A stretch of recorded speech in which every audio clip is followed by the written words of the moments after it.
Hey guys, we are back with our weekly tournament report for the week of last week. Which I don't exactly know offhand, but I do know that we've got a lot to cover, namely the Netrunner Top 8, which was screaming in this weekend. For those of you who are on the live stream that got to see that, you'll get to hear our thoughts on it. But more importantly, thanks for watching, because that was a really fun time. Glad you guys joined us for that. And I don't think you could ask for a more intense finals. It was intense. It's the new, so we do our leagues, top eights. Double elimination is the big final tournament, which is really intense because you see a lot of rematches. But had 70 people watching the finals as they were happening, and it was a great ride. Really fun experience. Yeah. We also wanted to bring up that in case you're wondering, over the next couple weeks, our video schedule will be a little bit different. We actually have the main force, a very huge force and handsome fella, handsome force behind our nice beard. Our videos. Jonathan, if you don't know him, you've seen him probably never, but if you have, you would know. He looks like me, except you can't forget that beard. Bigger beard, and he's usually having a good time behind the camera. He is going to actually be gone to Africa, if you must know, since you're asking, to do some video work for an orphanage out there, which is awesome. So cheers to him. And we will not be doing the weekly tournament report or the weekly store update for a couple weeks in video form, but we will have that via text on our website, teamcovenant.com. We'll have blogs going up at the same time explaining any new products coming out, like Wave 4, which is crazy. And then we'll also be doing our tournament report in a text format, just to kind of keep you guys updated, keep you in the loop. And because we have the Thrones Top 8 coming up, that will deserve a lot of text, I'm sure, as well as the X-Wing Store Championship. 2 weekends jam-packed, and then that will kick off the rest of our store championships, Thrones, Netrunner, Star Wars, and we'll be back in video form for those. So stick with us. It'll be roaring. Don't worry. We haven't given it up. We haven't done anything crazy. It's just that Jonathan is doing some really good work in the interim period. So we certainly are going to respect that. We're not going to say, "Hey, you've got to stay put and do videos for us." And you can always catch us on the live stream. That will still be going on during this period as well. Absolutely. Tuesday, Wednesday, Thursday, 6:30 p.m. at night, Central Standard Time. You can catch the stream. You can chat, ask us questions, and hang out with the players and the worldwide community. And then we'll be streaming those events on Saturday. And there's almost all of them. I think all of them start at 11 a.m. and run various times depending on game length. So X-Wing will run a little bit longer rounds than something like Thrones. Yeah. So be ready for that. And let's dive right into it here, Zach, with the Star Wars game, or matches, or tournament, I should say, on Tuesday night. Yep. And it was won by one Dennis Harlian. It was. We were fresh off the top 8 the weekend before. You guys are really just rotating around all the Star Wars players. It happens. It's something crazy, man. Now we didn't get an official post-game report from Dennis, and I'm going to tell you why. It's because we haven't had new cards for 5 months. So it's the same decks you've been seeing, using the same tactics you've been seeing. If you're a Star Wars player, you know exactly what I'm talking about. Your Y-Wings just got Vader Force Choke reaction. You know, your Sleuth Scouts are still coming out of the bag. Rebel Assaults are still there. Everything is still happening as you might expect it. Zach, maybe you can. You did put a little shenanigan deck together, right? And it just got destroyed, huh? I mean, maybe that's a little harsh. That was pretty harsh. I was running in a Scum going Imperial deck, which is awesome as it sounds. And then Smugglers going Rebel is my Leia short for a Stormtrooper deck. But I played Dennis in the last round. We were the technical finals, I think. No, we played in the second round. Yeah, we played in the second round. Nice. But yeah, he's good. He knows what he's doing. That's for sure. But it was a great crowd. Yeah, tell me about it, because there were some newer players here on Tuesday, which is great. Keep coming, guys. It's a lot of fun, and of course we had the live stream going, and there were some folks there too. Yeah, so. Star Wars has some really good energy, and once new packs start coming out, it'll be. And as a Star Wars player, you have got to stick with us for the next 2 seconds or 5 seconds when we say, new Force Pack is coming this month, and will, as we understand it and as it has been in the past, continue to come out for the next 6 months. So get your pants on fire, or put them out, or whatever it is that you do to get ready for that kind of an event, because we have been in a drought We have been in a drought of It's Star about to Wars. rain, Let's though. just be honest with each other. Yeah. I mean, it's like with no new content in LCG for 4 months. It's crazy, especially that Sketchy. young in the game. But Yeah. there have been a lot of previews going up. I know we had the Smuggler preview that we did with some amazing new Smuggler cards because they needed it. Unbelievable. Sith preview, the Jedi preview was previewed in the preview article. So the pack is real, it's coming, and once that pack hits, there'll be another pack a month after, and so on and so forth. So And let the games begin. yeah, more I or mean, less. it should lead right through Store Champs, Regionals, Gen Con, Worlds. I can't wait. Yep, so if you want to catch that stream, guys, Tuesday night, 6:30 Central Standard Time. We'll be here playing Star Wars every single week, so you can catch us then and join in. It's a lot of fun. Yep. Moving on to Netrunner. Now, this was the last chance qualifier for Netrunner. And Tim and myself were the top two that qualified that night, but we didn't win the tournament. The man who did is Joe Freeman. Say it ain't Joe. Say it ain't Joe, as Zach has said every time that Joe Freeman's name has been mentioned. Man, I don't know why, but I just love saying "Say it ain't Joe." It makes me so happy. Well, I am going to say it's Joe because he was the winner, and Joe is so consistently good at winning that He does that. He was absolutely my favorite coming into the top 8 this weekend, and we'll let you know how that turned out here shortly. But give it just a kind of run up to the top 8 report. He had a brief description of his deck. He was doing Building a Better World and Gabe. So 2 really strong identities, really interesting identities. And he's doing Better World with a combo, Punitive Counter-Strike, Tagging Bag, Low Ice. I think he said he only had 10 ice in the deck, and only 3 of those ended the run. So it's not a keep you out of servers deck. It's a come on in and then die deck, which they are here, guys. They're good. Really. Really here. And then Gabe, he was doing Gabe with Knights, 2 Knights, 3 Corroders, 2 Data Suckers, 1 Yogg, 1 Mimic. So he was basically doing kind of an Anarch, Blue cards. Anarch Gabe, and then he said he got money and won. Which That is how that goes. Criminals provide the money, Anarchs provide the efficiency and the just the strength of their Breaker Suite, which really is solid if you get it up and running, which Gabe and the Criminals really have a good way of doing that. They've got Inside Job, they've got Account Siphon, they've got Sneak Door Beta. They can get those Data Sucker tokens when they need them, and I feel like that's a really strong use of the red cards. Actually, is in the blue framework more or less. Blue cards are good. Yeah, and what did Joe learn? He said Criminal is where it's at. Even though I'll have you know he played Anarch in the top 8, Noise Deck in the top 8. So Yeah, you have to wonder. Coming into this, he's the 1 seed, guaranteed a spot at the top 8. I almost wonder if he's like, hey, look at all these really strong decks I'm running that you think I'm going to run on Saturday, but I'm really not. Yeah, and then he It's like switches yeah, it it's up switch, at bait the and last switch. second. Because he wasn't running his Building a Better World tagging bag either, which I've never beaten. So why not, Joe? Why Well, not? I think it. Didn't I challenge him Joe to run? loves to switch it up, though. I He loves challenged him it. not to run the good cards. Yeah. Because he always runs these awesome off-the-wall decks, and then he comes to top 8.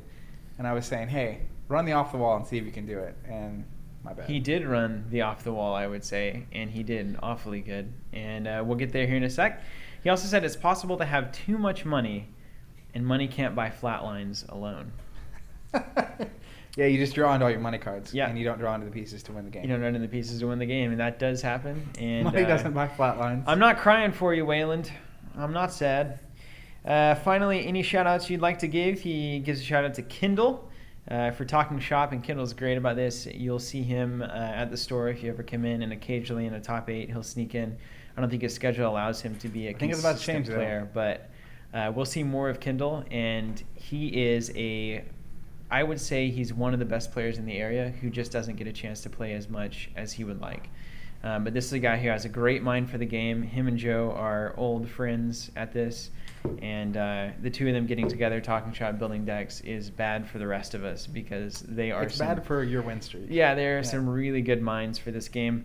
And then he actually gives a shout out to Team Covenant, giving me a place to show what I've got, which is cool. And that is what we're here for, and we're happy to provide that for you, Joe. And anyone else who wants to come into the store and play, we'll put you on a live stream if you're winning, baby. Come on in, make a name for yourself. We'll show you to the world. And that goes to anyone who wants to come to our store championships or our regional events. You know, you'll get a chance to play just as much as anyone else would. And if you make the finals, you're on the YouTube. So, come in and prove it to us, the man. internets. Come in and make the trip. Moving on, we've got Thrones. Guess who won Thrones this week? Without looking, you just looked at the sheet. I know. I don't want to. I know that based on a conversation last week, the one person who needed to win Thrones was a guy named Chris Kaiser. He did it. And he won Thrones. He absolutely did it. He was at the bottom of the rung, a loss, and someone else could slide up. Because at this point, the top 8's locked in. We're locked in, and I actually don't have the list on me, but I'm going to get it. Okay. We're good. Go for it. You talk about Chris. While I was asking that list, I'm going to tell you about Chris's gimme deck that he won with. It's a familiar deck, but kind of different. It is a burn deck. What? He was running burn? He was running burn with Targ, but he was running Kaiser burn. See, he wasn't running burn. Kaiser is layman's term for janky, right? But it's not. The thing about Kaiser, and this is why Kaiser ultimately can't be called janky, and this is a term that we throw around a lot whenever people are doing things that we don't like them doing because they're beating us, basically. But more to the point is whenever you're trying to string along weird combos and make things work, and the one time that it like goes off on you, you're like, this is unbeatable. And then you don't see the other 10 rounds where nothing happens and the person just loses. But Kaiser has a way of putting it all together in a consistent fashion that makes it even scarier than before. And consistent, and it just works. But what he was doing was he was inspired a bit by Bruno with his House of Pain deck. John Bruno. Now, we obviously can't run that deck in its old form because of the restricted list and whatnot. But he was using Street Wave and Sir Ares Oakheart with shadow triggers to stand Street Wave over and over again and create the exact same problem that was created with Long Lances and Street Wave. So if there is anything to be learned from this, it is that perpetual standing of characters is very good and can be abused completely by cards like Street Wave and Atlantis Greyjoy and various things that kneel to do a powerful effect. So if you want any more reason to run these Shadows Kingsguard, find a card that kneels to do something cool and then break it with Sir Ares Oakheart because it's very doable. He also used the new Selmy, which you know more about the new Selmy than I do. I haven't seen him on the board a whole lot, actually. He's the one where you can, I think, pay. I know you can make an influence. You maybe pay a gold to put a Kingsguard back into Shadows. There it is. Or to bring one out of Shadows. Nailed it. Out of the Shadows framework. And then it's almost like he can bring it back in for a Street Wave stand. It's amazing. It's crazy. So he was doing a lot of that, and I'm sure that was very frustrating. He was using Selmy for draw and for triggers, and he was really invested in the Kingsguard, ran On My Oath in his plot deck, and one of my favorite plots in burn decks that he was running was Desolate Passage. Only one attacker or defender, you're not winning that challenge. That guy's dead. You're not winning challenge. Yeah, it's pretty strong. It's such really considered running that. It's such a good plot. What are the stats on the plot? 4-3. I want to say it's like a 4-3-1. It's pretty average, like a pretty good. But I mean, 4 gold is solid, and then you can't win. Whatever I don't want. You're not. Yeah, you're not winning a challenge. What is the key thing that led to your victory? Guess what he says. It's 2 words. One of them is advantage. The first one. Card. Boom. Right. Nailed it. It's a game of cards. It's not a game of cards. Yeah. So card advantage was his big thing, and recursion, which is a form of card advantage, persistent cards that you don't have to have in your hand. He was running recruitment and to be a dragon. So you're coming in with discard pile shenanigans, and you're taking cards out with Street Wave. Or you're getting cards back in with Street Wave, I should say. Targ, surprisingly, I mean, you think of recursion, you think of Baratheon, but I think Targ has recursion tools, whether it's to be a dragon, ambush from the plains. You obviously have recruitment to get a lot of the good characters, and then you throw in something like Street Wave over and over again to get your cards back, and recursion can be just as strong as draw. Yeah, and a lot of times it's more powerful because it puts things into play. And it's also it's a search effect a lot of the time. It's like choose something in your discard pile, and if you had those kinds of effects, choose something in your deck and put it into play. Those are really strong cards. Or like when you win a challenge, you can look at the top 5 cards of the deck and put one in your hand. Yeah, something like that. That's Targ. That seems really good. And then in the Targaryen, it's really so good because you have to beat burn. You want to say empty their hand, empty their hand, empty their hand, and then it's like, but now you're giving me options to bring in whenever I want. So it's a wild ride. And also it plays into the flavor of Game of Thrones. You have the Baratheons that are just creepy people with Red Queen. Ultimately, they're creepy. Back from the dead stuff. But then you have the story of Daenerys Targaryen, basically from nothing and kind of recruiting and bringing things doing in her thing and coming from greatness falling, and then now the Targaryens are getting back. So it's kind of they are a story of recursion in a sense. What did you learn? Kaiser said, "Burn is really easy to win with." So, what can we take away from that for all of your victories over the past year and a half as an almost exclusively Burn player? Are you just taking the easy way out?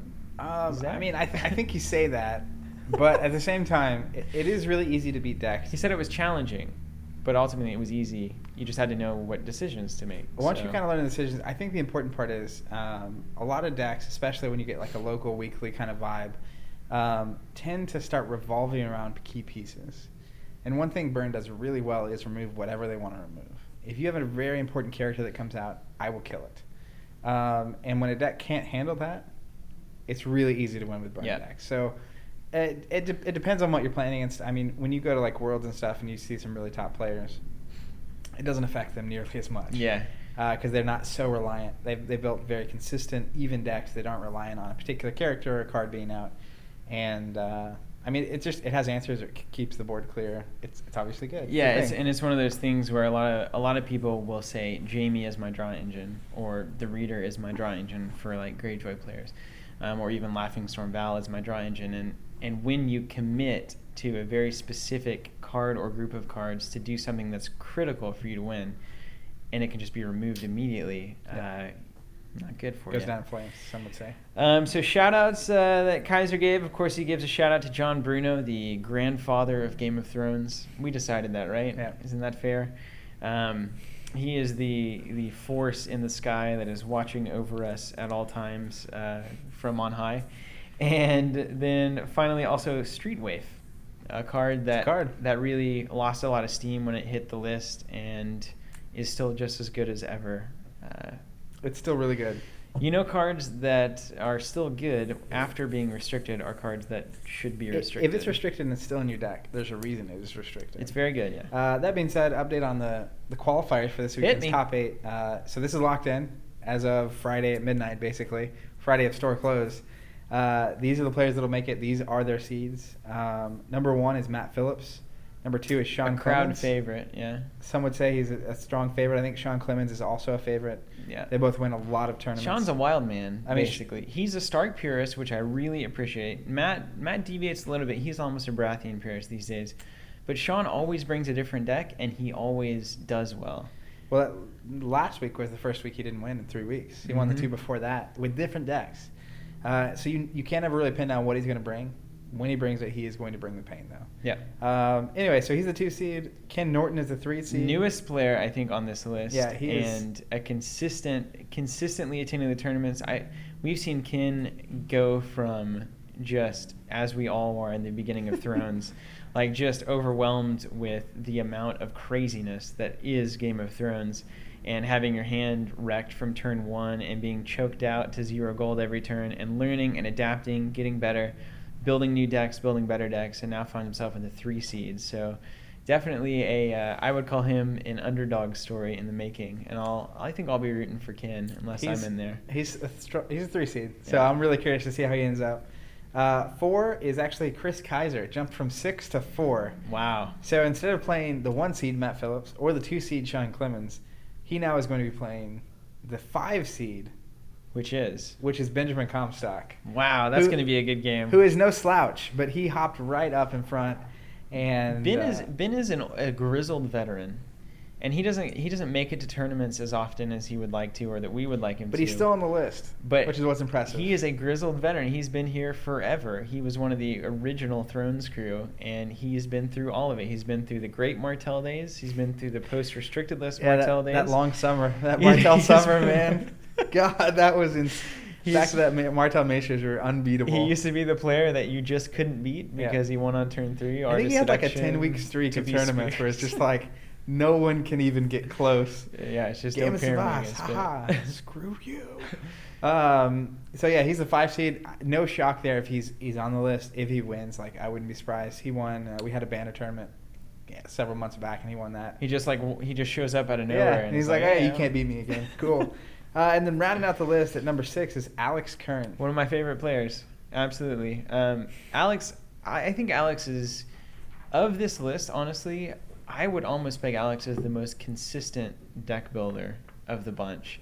And without a doubt, I think he is the most calculated player that we have for Game of Thrones. Alex is the kind of guy that he's a mathematician. For those that don't know, he's Alex literally a math. Literally teaches math and went to school for it. He's going to school now with a PhD and something like that. Crazy. In his brain, he actually can keep track of the triggers, passives, responses, and he never misses one. Never. In all of my games, I probably miss I play hard and loose of any game. I probably miss 20 triggers in a Thrones game, and Alex doesn't even the smallest, most inconsequential.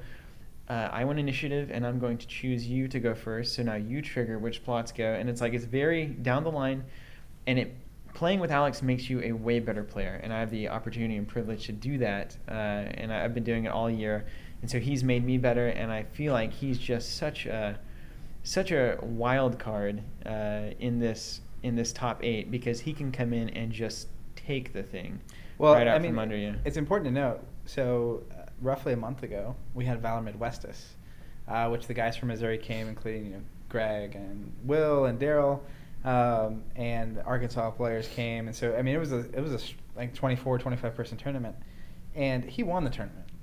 He totally won. House of Dreams Dragon Pit, which is one of his favorite decks.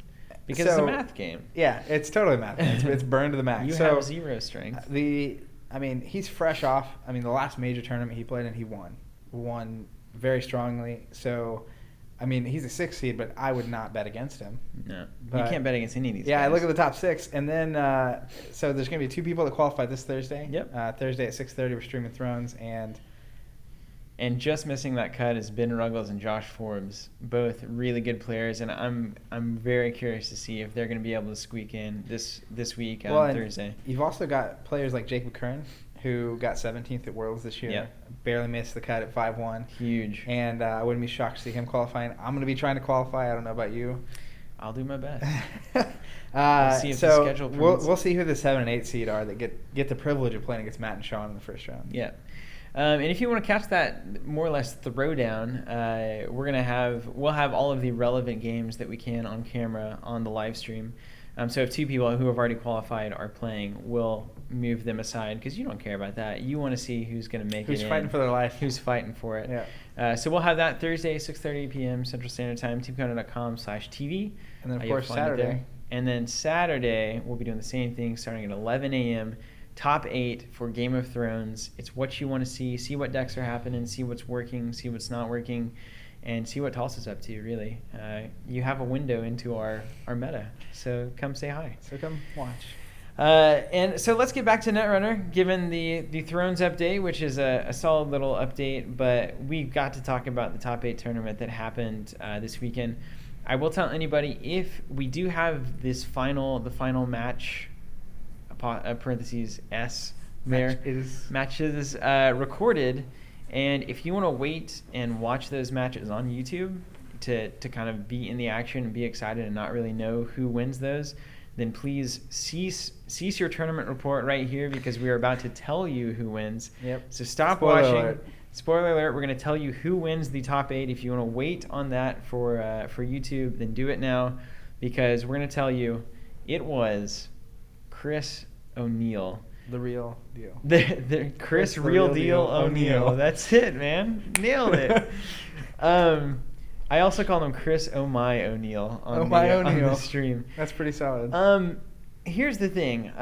This was the most crazy top 8 finals that we have ever had here at the store. Absolutely.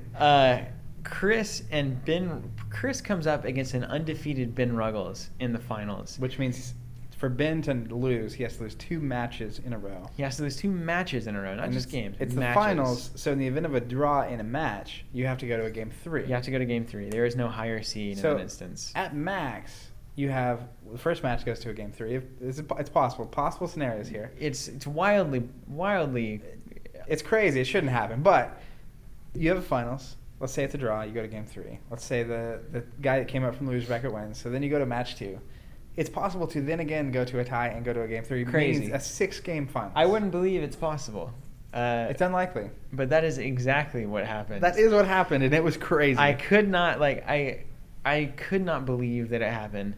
Ben comes through completely untouched, completely undefeated on the day. Beating Chris Before. in the third round. It happened advance to already. the finals.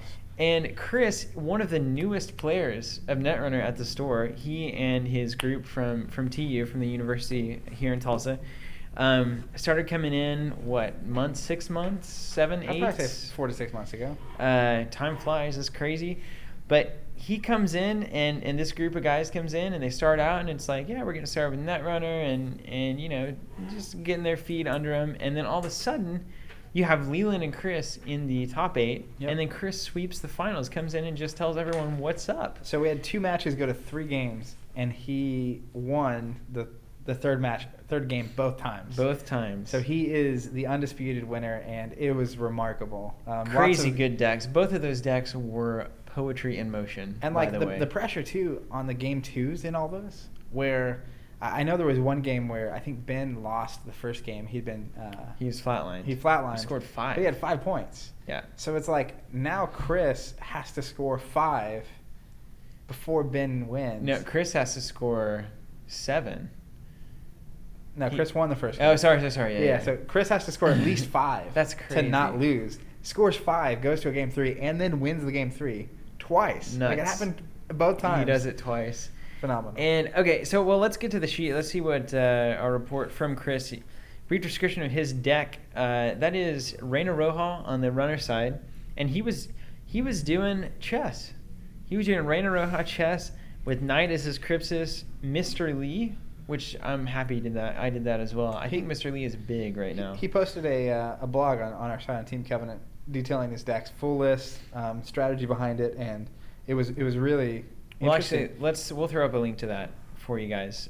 So check the description. He was talking about Mr. Lee and how important it was to be able to dig through his deck. Yes. He was like, because sometimes you just have to be able to dig. And Mr. Lee is the digger. Yep. So Reina Roja, chess pieces, Knight is Crypsis, Mr. Lee, Plascretes, of course, and 1 Levy AR to reshuffle. Probably a good tool against the Jinteki matchup, which there is a lot of here in Tulsa. I guess it was just Tim, I think, this time around, but you'll see random people playing Jinteki quite a bit. And then he was doing the Wayland, we need to see this to break it deck.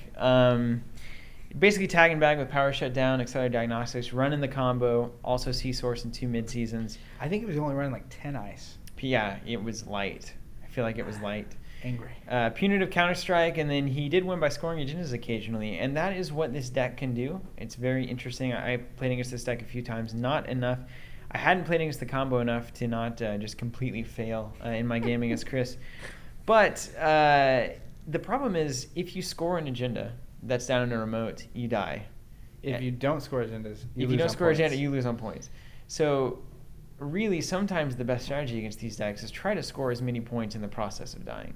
It's like I know he has the combo, but if I can get four points, at least maybe my corp can pull it off. Well, and that's what he was talking about. How I was talking about the combo after the tournament with him, and he was talking about he doesn't really hit the combo that much. Mm-hmm. Like, I mean, it's maybe 1 in 3 games. It like somehow you flatline them or whatever. And because I was asking if he thought it was a little overpowered, the shutdown and all that. And it was funny because we got to the point where he was like, well, it's not even really that. And what I was talking to him about was just the effect it has on the game.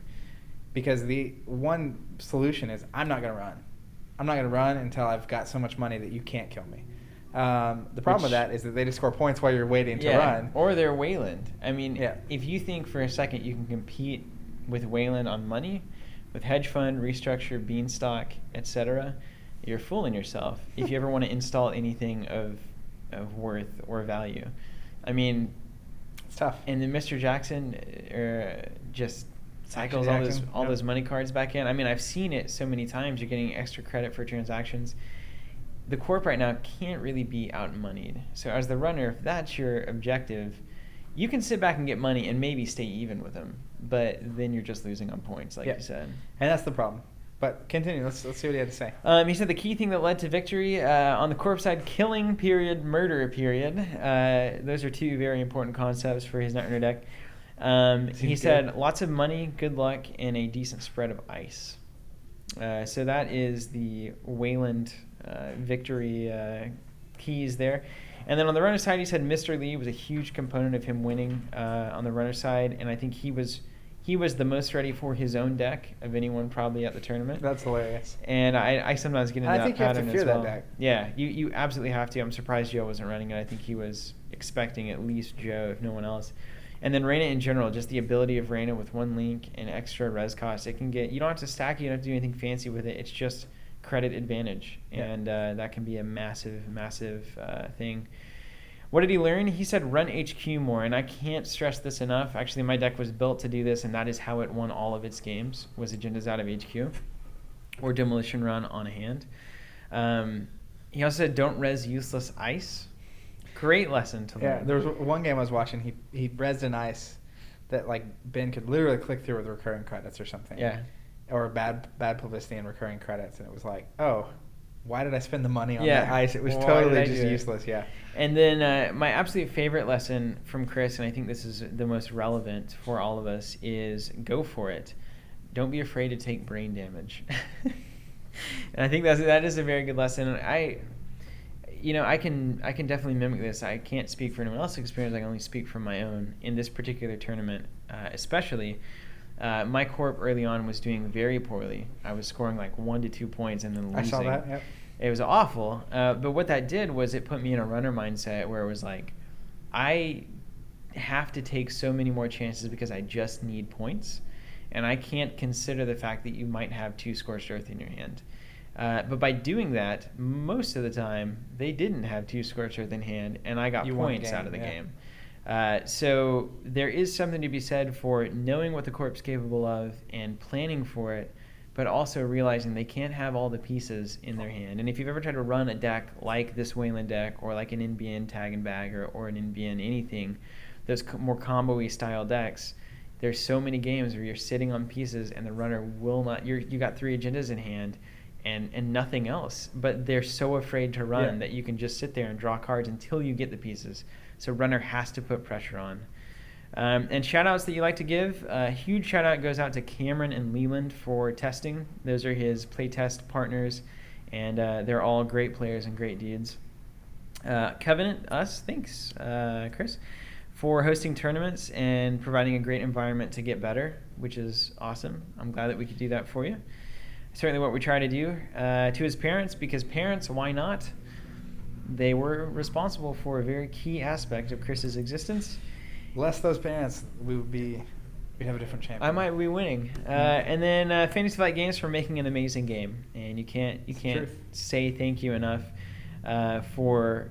And I consistently come back to this, for taking a masterpiece of a game, which is Netrunner, and not only not screwing it up, but actually improving it. And that's not an easy thing to do, but they pulled it off really well. In a big way. In a really big way. At the same time, we have to have a discussion about Power Shutdown real quick before we get out of here. I think it's the discussion now. I think it's the discussion to have. Everyone will get to see, if you've just seen it theoretically or just read about how the combo works and how it affects the game, that's one thing, but actually seeing it in play, seeing how it works, seeing these finals matches, you'll get to see plenty of this deck and why it's such a kind of terrifying thing in the meta. There's been a lot of calls for Power Shutdown to be dealt with or done with, and I don't think it's our role to necessarily advocate for one side or the other. But there are arguments to be made on both sides, and there is something to be said for, even if it didn't affect the game as much as it does, which I feel like it does, it has certainly switched the game to a different mode of play and a different idea of what it is to play Netrunner. It really is about, should you be able to trash an unlimited amount of cards from your deck to enable not only this current thing, but anything that might be weird in the future that has to do with playing events and having a big impact on the game. And I think that is ultimately where the discussion should lie. It's not so much about whether it's a problem now, but should the capability to do this exist, given that the pieces are in place with Jackson Howard and Power Shutdown. So you saw the finals. Any thoughts, any insight into... I mean, it's really interesting. We'll be posting the videos to YouTube, obviously, and I'm sure that when we commentate on that, that'll be a discussion. But I remember watching, I think it was the first game out of the gate. Ben was runner, Chris was corp, and Ben has this awesome turn where amazing. He runs the deck, Chris reses an ice wall, been self-modifying codes into a parasite that comes in with a virus on it, so it immediately trashes the ice wall, and it's hitting the deck, has a HQ interface out, hits the deck, looks at two cards. He had a medium, didn't he? No, it was a R&D HQ. interface. And the R&D interface is what I meant. No. Yeah. R&D, not HQ.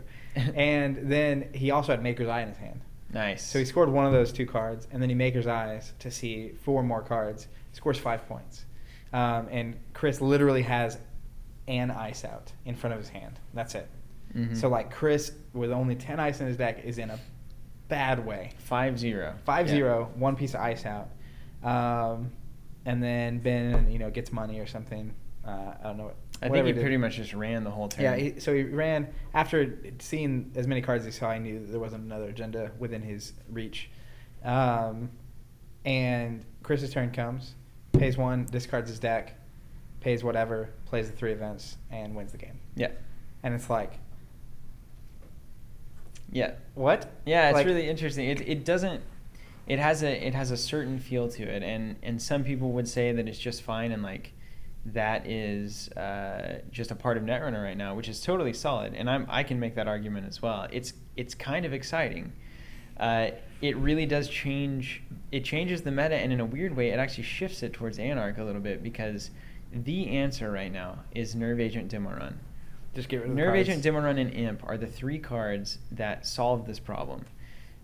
You run HQ a few times, maybe you score an agenda, you see the pieces, you trash everything, and you probably win that game when that goes off. So there are answers for it. It's not an unanswerable thing, but it does force the game into that kind of game pretty much every time. Sit back, dig for your pieces, dig for your Nerve Agent, get into HQ, build up your tokens, search for the demo run, get it out before they can C-Source Scorch you or combo Scorch you. It just makes it a little bit certainly less of a cat and mouse server game and more of a hand control kind of game, which and that's has its strengths and weaknesses. It's just interesting. Yeah, I don't know that I have a definitive statement on it. I just know that it was crazy to see, because it's like, how does Ben, like, he's got the R&D interface out. He had another one in his hand. Yeah, actually. So next turn he can play it, and like Chris has no ice. Ben's already seen the next 2 cards, and they're not ice. Yeah. So there's like no way to protect it, and the only thing that could possibly win him that is having those pieces. Yeah. And to be able to just play 2 cards and win. Flatline. Yeah. I mean, feels easier than scoring 7 points by a lot. Does feel a little weird. Yeah. So I don't know. I don't know if it's a problem. I know there are answers. You can watch the videos and see what you think. I'm less comfortable with it than I want to be. But I also don't think it's like you have to run that deck to win Worlds or something. Certainly. And Joe, speaking of, ran an HB deck that did exceptionally well. Terrifying thing. That's the thing, is you don't have to play Wayland to win. I mean, this is a Bioroid efficiency, oversight AI, big ice deck. And against somebody like Ben Ruggles, when that match happens, it doesn't look as good for Ben as the Wayland matchup actually does for him, because that Wayland deck is like low ice, weird, and if Ben can get in, he can see 5-6 cards and score a ton of points. Yeah. Whereas Joe's deck is all 7 strength Heimdalls, and that makes your Parasite Recursion and those kinds of tools look way. So there's certainly a spiral of various decks that you can run. It's not, I wouldn't say it's a must play deck. It's a dominant deck, and it certainly takes the game in a different direction whenever you're playing against it. So watch the videos. We'll have those up soon, and play against it, build it, play with it, and just feel it out and see what you think. Yeah, and I mean, if you have a strong opinion on it, I'd love to see it in the comments. I just like to see what other people think who play this game, and I don't know. It's really it's the topic of the times. Yeah, I'll say that much. And that's why we're here, and that's why we're playing LCGs, because this stuff always shifts around and goes crazy and comes back, and who knows where we're going to be in a couple months. So thanks for watching, guys. We always appreciate it. We truly do. This has been your weekly tournament report. You can catch us on the live stream Tuesday, Wednesday, and Thursday, 6:30 p.m. Central Standard Time. We will also occasionally stream games from our Friday night league night. There will be various games. It could be Thrones, could be Star Wars, could be Netrunner, could be anything really. And on Saturdays, these upcoming Saturdays are all going to be loaded with competitive events. We got store championships all in a row. Then we're getting into regionals for all these games, hopefully. Hopefully we have some. So we'll be streaming those, and you can catch us there. Thanks again for watching, for all the support that you give us. It keeps us going and keeps these kinds of things happening. And we'll keep moving if you keep letting us. So thanks again. See you guys next time.